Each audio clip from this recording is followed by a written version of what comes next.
भगवत गीता के नाम कुछ पल हर सुबह शाम चैनल में यह नाम आवाज़ एक बार फिर आप सबों का स्वागत और अभिनंदन करती है।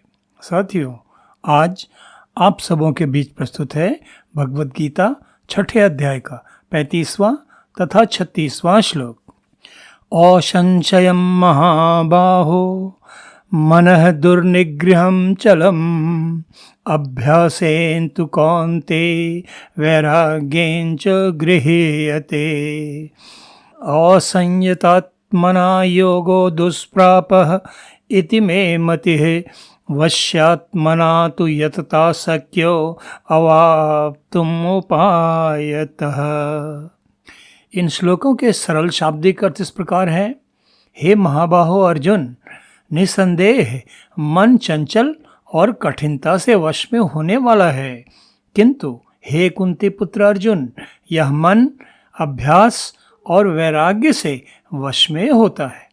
क्योंकि जिसका मन वश में किया हुआ नहीं है, ऐसे पुरुष द्वारा योग दुष्प्राप्य है, और वश में किए हुए मन वाले प्रयत्नशील मनुष्य द्वारा साधन से योग की स्थिति प्राप्त होना सहज है। यह मेरा मत है।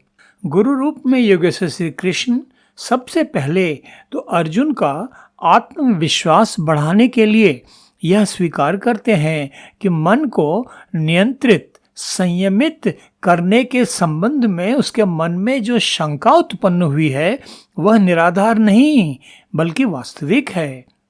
वे स्वीकार करते हैं कि मानव मन सचमुच ही बड़ा चंचल प्रमथन स्वभाव वाला तथा बलशाली है, किंतु साथ ही साथ वे अर्जुन को आश्वस्त भी करते हैं कि मन की स्वाभाविक चंचलता पर नियंत्रण करना, उसे वश में करना भी निसंदेह संभव है। योगेश्वर श्री कृष्ण ऐसा सिर्फ कहते नहीं, बल्कि वे मन पर नियंत्रण पाने के लिए वास्तविक रूप से संभव दो उपाय भी बतलाते हैं, अभ्यास और वैराग्य। ये केवल पराक्रमी अर्जुन के लिए ही नहीं, बल्कि पूरी मानव जाति के लिए समान रूप से कल्याणकारी उपाय है। साथियों, अभ्यास शब्द से भला कौन परिचित नहीं होगा। सामान्य तौर पर किसी भी कार्य में विशेष कुशलता प्राप्त करने के लिए बारंबार प्रयास करना ही अभ्यास की सबसे सरल परिभाषा है। एक प्रचलित लोकोक्ति है, करत करत अभ्यास ते जड़मति होत सुजान, रसरी आवत जात ते सिल पर पड़त निशान। अर्थात बारंबार अभ्यास करने से साधारण बुद्धि वाला मनुष्य भी ज्ञानी हो जाता है। और इसकी पुष्टि में सामान्य जीवन का एक सरल उदाहरण प्रस्तुत करते हुए कहा गया कि पत्थर की तुलना में बहुत अधिक कमजोर रस्सी द्वारा बार बार घिसे जाने से कुएं की मुंडेर पर लगे पत्थर पर भी गहरे निशान पड़ जाते। किंतु साथियों, आध्यात्मिक जीवन में अभ्यास शब्द का विशेष अर्थ है ईश्वर के नाम और गुणों को सुनने, कीर्तन करने, उनका मनन चिंतन करने तथा हर आती जाती सांस के साथ ईश्वर का नाम जप करना, और इसके साथ साथ ईश्वर प्राप्ति संबंधी सद्ग्रंथों तथा शास्त्रों का पठन पाठन, जिनका उद्देश्य ईश्वर साक्षात्कार प्राप्त करना है। इन सभी क्रियाकलापों को बारंबार दोहराते रहना ही आध्यात्मिक अभ्यास है। यहाँ अध्यात्म मार्ग में अभ्यास के महत्व को समझ लेना भी आवश्यक है। भगवत गीता द्वितीय अध्याय में योगेश्वर श्री कृष्ण ने अर्जुन को समझाते हुए कहा था, यत तो ही अपि कौन्तेय पुरुषस्य विपश्चितः इंद्रियाणि प्रमाथीनि हरन्ति प्रसभं मनः। अर्थात हे अर्जुन, सांसारिक विषयों के प्रति आसक्ति का नाश न होने के कारण ये प्रमथन स्वभाव वाली इंद्रियां यत्न करते हुए बुद्धिमान मनुष्य के मन को भी हर लेती हैं। भगवत गीता के इस श्लोक से स्पष्ट हो जाता है कि सांसारिक विषयों का आकर्षण इतना प्रबल होता है कि इनसे मुक्ति पाने का प्रयास करने वाले ज्ञानी बुद्धिमान मनुष्यों के मन को भी ये हर लेते हैं, और ऐसा मनुष्य फिर सांसारिकता में ही लिप्त रह जाता है। मेरे परमाराध्य सद्गुरु सदाफलदेव जी महाराज ने भी तो स्वरवेद में कहा, माया के चिंतन किए माया होत स्वरूप, चिंतन करते शब्द का होवे शब्द अनूप। सार शब्द चिंतन किए ज्ञान वृद्धि आनंद, याते निश दिन चिंतिए मिले सच्चिदानंद। इन दोहों की व्याख्या करते हुए प्रथम परंपरा सद्गुरु धर्मचंद देव जी महाराज ने स्वरवेद में कहा, मनुष्य का जिस विषय के प्रति प्रेम रहता है वह हमेशा उसी के चिंतन में निमग्न रहता है। जगजीव तो मायिक पदार्थों के बारंबार स्मरण और उपभोग करने से माया का स्वरूप प्राप्त कर लेते हैं। जीव को देह अभिमान के कारण ही प्राकृतिक सभी स्वरूपों की प्राप्ति होती है तथा विषय बंधन और माया के प्रति उनका ममत्व बढ़ता चला जाता है।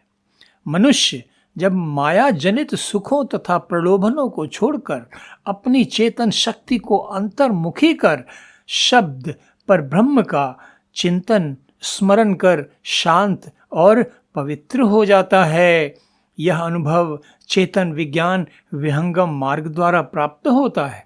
विहंगम योग द्वारा सार शब्द अर्थात परमात्मा के मनन चिंतन उपासना से ज्ञान तथा आनंद की प्राप्ति होती है। इसलिए सच्चिदानंद परमात्मा की प्राप्ति के लिए सतत सार शब्द परमेश्वर का भजन करते रहना चाहिए। तो इस प्रकार इस श्लोक में प्रयुक्त अभ्यास शब्द को विस्तार पूर्वक समझ लेने के बाद आइए अब वैराग्य शब्द के संबंध में कुछ विचार करें। साथियों, भगवद गीता 6 अध्याय के पहले श्लोक में ही योगेश्वर श्री कृष्ण ने अर्जुन को समझाते हुए कहा था, अनाश्रितः कर्म फलम कार्यम कर्म करोति यह स सन्यासी च योगी च न निरग्निः न च अक्रियः। अर्थात जो मनुष्य कर्म फल का आश्रय त्याग कर करने योग्य विहित कर्म करता है वही सन्यासी है, वही योगी है। केवल अग्नि का त्याग करने वाला सन्यासी नहीं है तथा केवल सांसारिक क्रियाकलापों का त्याग करने वाला भी योगी नहीं है। यह श्लोक वैराग्य शब्द के प्रति हम जगजीवों के भ्रम को पूरी तरह दूर कर देता है। साधारण जगजीवों की वैराग्य के प्रति यही सोच होती है कि घर बार तथा सांसारिक क्रियाकलापों का त्याग कर देना ही तो वैराग्य है, किंतु योगेश्वर श्री कृष्ण वैराग्य के संबंध में इस गलत धारणा का सुधार करते हुए स्पष्ट कर देते हैं कि शास्त्र विहित सभी कर्म करते हुए केवल कर्म फल के प्रति आसक्ति को त्याग देना ही वास्तविक वैराग्य है।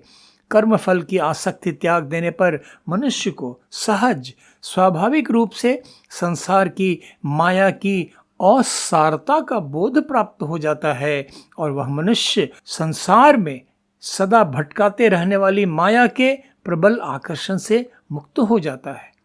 माया के प्रबल आकर्षण से उत्पन्न होने वाले द्वंद्व ही मनुष्य के मन को सदा चंचल बनाए रखते हैं और सदा चंचल मन भला योग की उच्च स्थितियां कैसे प्राप्त कर सकता है। यही कारण है कि योगेश्वर श्री कृष्ण ने अर्जुन को आश्वस्त करते हुए समझाया कि मन भले ही चंचल है, प्रमथन स्वभाव वाला है, बलशाली है, दृढ़ है, किंतु सांसारिक विषयों के आकर्षण से वैराग्य अर्थात अनासक्त होकर निरंतर अभ्यास अर्थात सच्चिदानंद परमेश्वर के सतत मनन चिंतन ध्यान के द्वारा मन को वश में करना निसंदेह संभव है। श्लोक हम जगजीवों को भी संबल प्रदान करते हैं कि हम सब भी मन को वश में करने के प्रयास में सफल होकर अपना सांसारिक जीवन सुधार कर आध्यात्मिक उन्नति कर सकते हैं।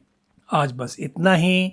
भगवद गीता 6 अध्याय के अगले श्लोक के अर्थ तथा व्याख्या के साथ शीघ्र ही फिर आप सबों के बीच उपस्थित होऊंगा। तब तक आप सबों की सुख शांति समृद्धि के लिए अशेष मंगल कामनाएं। धन्यवाद। नमस्कार।